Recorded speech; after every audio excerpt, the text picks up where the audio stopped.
Hey everyone, welcome back to my channel. If you're new here, my name is Erica and I make videos all about making and selling candles.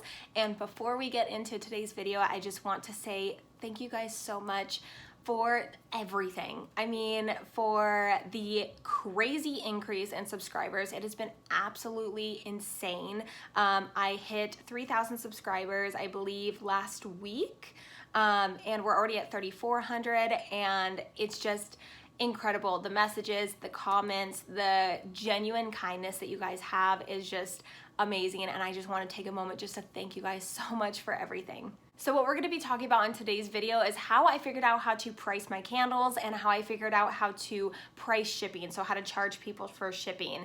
So I filmed this a couple times and I feel like I'm all over the place with it. So I'm going to try to break it down just a little bit more than what I did when I was previously trying to record it. So essentially what I did in the very beginning, and this is all just personal experience. This is not something to where it's going to be like a super easy calculation of just plugging in your numbers and it's going to be perfect. It will take some research on your end and it will take some thought and a lot of calculations on your end that's going to be specific to the materials that you're going to be using. So what I did in the very beginning was I found out the cost of goods pretty early on what it was going to take to make one of my candles. But what I soon realized is that that's not going to be the number every single time, because I'm going to be spending money here and money there, and I will be purchasing from multiple different suppliers. It's not always going to be the same amount every time. So what I found out is that it will cost me anywhere from $5 to $5.50 to make one of my 9.5 ounce candles. So that gives me a range of kind of the high end and the low end on what it's going to cost me. And in the middle, what I calculated and what these numbers are based off of is $5.27 to make one of my 9.5 ounce candles. So when I was trying to figure out how to price this, I did and I went with the formula of cost of goods times 4. So $5.27 times 4 is $21.08. So what I did was I just rounded it up to $22, and I had that in my head of, okay, I think that's actually a really good amount. So I liked the number of 22 for my candles, but when I brought it up to friends and family on how much I was thinking about charging for my candles, their response was kind of, it was like, whoa, that's kind of a lot for a candle. And when you are comparing it to high volume manufactured candles, yeah, it's pretty expensive. If you were to walk into Target and you see a candle for $22 when you could get a candle for $8 or $10 that weighs the same, yeah, it's gonna look like a lot more expensive. But the quality of my candle, the time that I take for my candle, the amount of absolute love that I put into my candles. I know that you can't quantify love, but you know, I put so much into my candles, and I make sure that they look high quality. I make sure that they're nice candles and that they burn well and that it's really high quality materials. And I also went ahead and I looked on Etsy. I wanted to see, okay, well, am I really that far off? So I went onto Etsy and I looked up the size of my candle, and I wanted to see what other people were charging for it. So what are other people charging for a 9 to 10 ounce soy candle? So I looked it up, and I was slightly on the higher end, but I really wasn't too far off. I wanted to see, what are people charging? What are people charging for shipping? Or are they offering free shipping? And then what are they charging as the full amount? So those were all the things that I was thinking of as I was trying to figure out how much I should be pricing my candles for. So I did settle on $22. So locally, I do sell them for $22 to anybody that I don't have to ship it to. And when it came time to trying to figure out how to charge shipping, I went on to Pirate Ship, which I've talked about in a couple of my videos, and I wanted to see how much it was going to cost to ship one candle. And because I use priority cubic shipping, it differs. So it's not going to be the same amount as it would be if, let's say, you were using a USPS flat rate box, which that will be the same price every single time, and that will give you a better estimate, but it's a higher amount. So with priority mail cubic, with the box that I'm using to ship one candle, it costs anywhere between $7 and $9 to ship out the candle, sometimes $11 if it's like really far away, depending on where the zone is. So I just had that $7 in my head. I'm like, okay, well, I kind of want to charge the least amount possible, and then whatever the extra shipping cost is, then I'll just cover. So that's what I did. And I really like the idea of having $7 added to $22 and having it be $29. I just liked it being under $30, and it just was more appealing to me. And then for my wax tarts, it cost me $1.28 to make, and on average, and I charge $5. The cost of goods times 4 is $5.12, so I just wanted to do $5 and then do $3 shipping. So I charge $8 on Etsy, free shipping to anybody when they order one of the wax tarts. Now you might be thinking, because when I started to get orders in, now all of this, by the way, is just the orders, all the numbers that I'm gonna give, they're just the orders that I've gotten since March 30th up until today. So just those orders, this is not talking about anything from a long period of time. These are just numbers that I have experience with so far on Etsy. So when I first started getting a lot of orders in, and I was seeing the numbers that were coming in, and every time I would go to print out a shipping label, I know in the back of my head that it's $7 they paid for shipping, but mainly it's $8.46 on what I end up spending for the shipping label. So I end up covering a cost of $1.46. And to me, it's not that big of a deal. I know that people are very, very particular, and they want to include everything, and they want to get like the most profit possible. I totally get that. But I'll explain further with the strategy of charging the least amount and adding it to the shipping cost. Because let's say somebody purchases a candle and a wax melt, and now they've technically given me $10 towards shipping, but let's say it's only that $8.46. So now I'm profiting a little bit off of it. And not to mention the people that buy like 4, 5, 6 wax melts, that's $12, $15, $18 in shipping technically, and it costs me maybe $4 to ship out. So that's a big profit there. And you may also be thinking at this point, like, well, Erica, like, why aren't you refunding them for the shipping cost? Because, you know, it's not like you're not paying that much in shipping, and now they're overpaying for shipping. But technically, from the buyer perspective, they're spending that much on the item, and I'm not charging extra shipping on it. So it's not a shipping cost. They don't know how much I'm including for shipping. They don't know how much is the actual price. They, you know, not too sure about it. And also, I don't charge extra for the shipping materials. I don't charge extra, you know, for the boxes. I didn't go through all this when I was trying to figure out how much to charge for everything. So I didn't include the price for the poly mailers or the boxes or the tissue paper or the bubble wrap or the thank you stickers or the thank you cards or anything like that.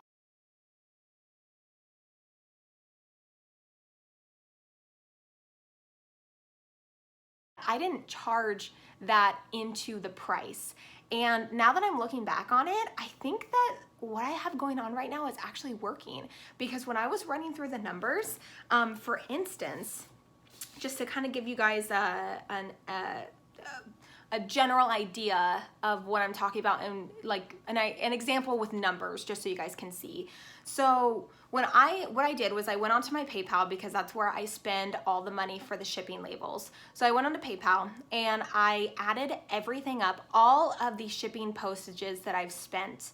And then what I did was I went over to my Etsy shop and I added up all of the shipping that I included in my prices. So for instance, if there was a wax melt, I'd add 3. If there was a candle, I'd add 7, and I just go back and forth and add it. And if somebody on an order, they bought 2 candles, candles, that'd be 14. And then, you know, just going up from there. And I want to see the difference. So I want to see, am I not charging enough? Should I be charging more? Am I charging way too much? So what I came to the conclusion of is that I paid in shipping labels $277.92 on all 52 orders that I've gotten over the past, I think it's been 5 weeks, 6 weeks, since ever how long it's been since March 30th. And then when I went through and I calculated everything up, it was $366 technically that was included in the shipping cost and the shipping prices of all the orders total. So that gave me a profit of $88.08 technically on the shipping price. But when I went through and I really tried to determine, okay, well, but what am I spending on all the shipping materials that I'm not including in the prices, because that costs money. So I went through and I found out that to ship out a candle, it will cost $1.18 with all the shipping materials and the thank you card and everything. And with the wax tart, it will cost me 49 cents. So I added those up together. So every order, I added it up together on what it was costing me. And it cost me $62.86 on shipping materials for those orders. And I made that profit of $88, but that covers the amount of materials that I'm using to ship out the items. So originally, when I was thinking, I'm not charging enough for shipping, then when I did the numbers, I was like, well, maybe I'm charging too much for shipping.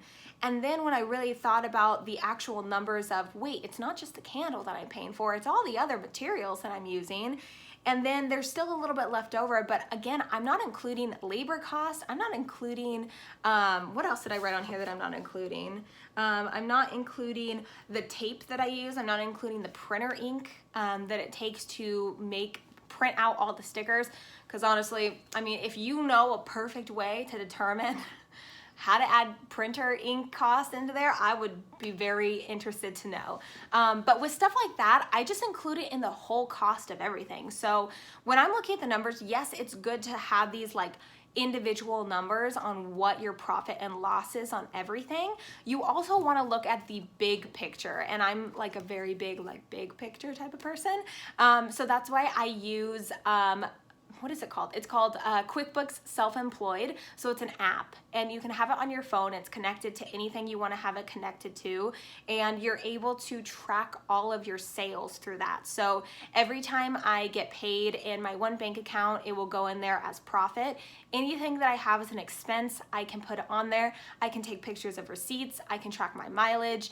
It goes on there all in one place. I know you guys are always asking me about like taxes and stuff like that, and like, to be honest, I don't think I'm gonna make a video on that because I'm not an expert. I don't really have like too much experience with it. The only reason why I know that I like this app is because I did my taxes for the first time, including the business of eBay. So all the profit and loss of eBay, I included that in 2019's taxes, and I was able to import all the information from the QuickBooks app onto TurboTax, and I was able to have it all in one place and go onto there and not have to worry about trying to get all the numbers together and do it myself, and I can't even imagine trying to do that. So it's $17 a month.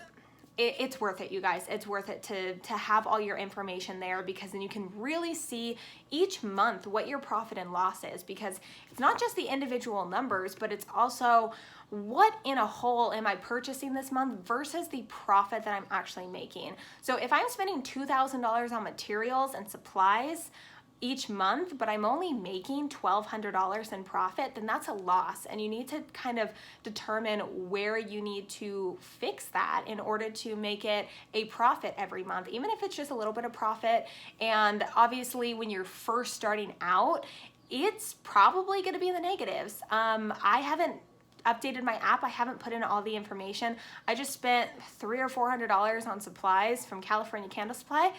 Going there tomorrow because they're doing curbside pickup now. So me and my boyfriend are gonna head over there tomorrow morning. I might vlog it, I don't know. Anyways, but it's a real possibility that I could be in the negative right now, and that's something that I need to go in and I need to update everything and take a look at what my actual numbers are. And if you are, it's okay, because when you're first starting, it's kind of like you get money back and then you're just pouring it back into the business, which is what you're supposed to be doing. But sometimes it feels like, am I even making any money? So it's good to be able to see your numbers. And that is one thing that I highly recommend. Make sure you guys are paying attention to your numbers.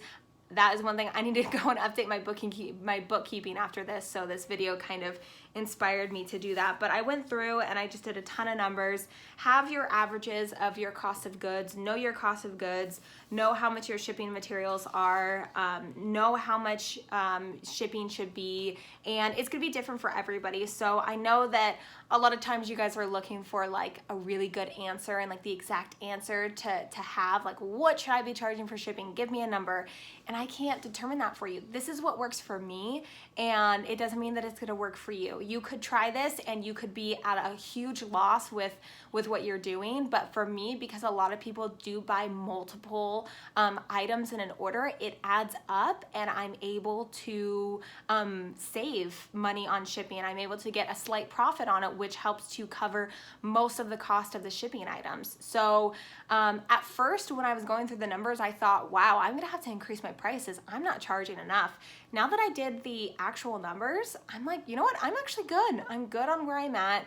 Even when I have a sale going on and everything, I mean, I'm still making a good amount, you know, 2 or 3 times my cost of goods I'm making, and that's good enough for me. So you have to determine what is worth it to you. What is going to be a price that is going to make this all worth it? So look on Etsy, do cost of goods times 4, but use that as a base, use that kind of as like a guideline. If you want to go up a couple dollars, if you want to actually add in the price for shipping materials and all of that into it, definitely do that. Try to figure out exactly what you're going to be spending. And then shipping, I mean, if you want to charge separately for shipping, if you want to do, you know, a $15 candle and then do $5 shipping on top of that, you can definitely do that. If you want to do $20 and free shipping, you can do that as well. It's kind of a trial and error. I don't know if there's necessarily a perfect answer for everybody, or if free shipping is going to work for everybody, because I know that on my eBay store, I never do free shipping, and I used to get tons of sales, and my sister and my mom would always do free shipping and they would get tons of sales. And it just all determines, it's all based on you know, multiple different factors. So you can do trial and error periods where you charge shipping and then you don't charge shipping, and you include it in the price. So it's always going to be different for everybody, but one thing I do want to mention to everybody is that you need to make sure that you are pricing your items competitively. Don't price them so low because you just want them to sell. Price them competitively. So you want to make sure that you're not just pricing it at $10 even if it costs you $4 or $5 to make, because you have to think about it long term. I thought about it long term. I was like, okay, well, I want to do wholesale at one point. So I want to make sure that I am going to be able to make a decent profit still on a wholesale order when and that they're able to make a good profit as well. So that's why I did times 4, because wholesale is typically the cost of goods times 2, and then they multiply that by 2, and that's the retail price. So everything that I'm selling is the retail price, and that's kind of how you have to look at it as well. So that's just how I do everything, and that's how I figured everything out. So I hope this video helped you guys in trying to determine what you're going to be charging for shipping and what you're going to be pricing your items at. So definitely, first things first, make sure you know your cost of goods price. Make sure you know the general range or the exact number depending on the boxes that you are shipping in. You have to know that prior to selling online. So make sure you know your cost of goods. Make sure you know how much it's going to cost to ship 1 candle, 2 candles, a candle and 3 melts, 3 melts and 4 candles. You know, like, you have to know you have to know how much it's going to cost before you put it up, before you list it. So that is my whole spiel today, and I hope you guys learned something. I hope you guys enjoyed this video. If you did, go ahead and give it a thumbs up, as well as subscribe to the channel if you haven't already. Don't forget to follow me on Instagram at MemoryBoxCandleCo, and I will see you guys in the next video. Bye, guys.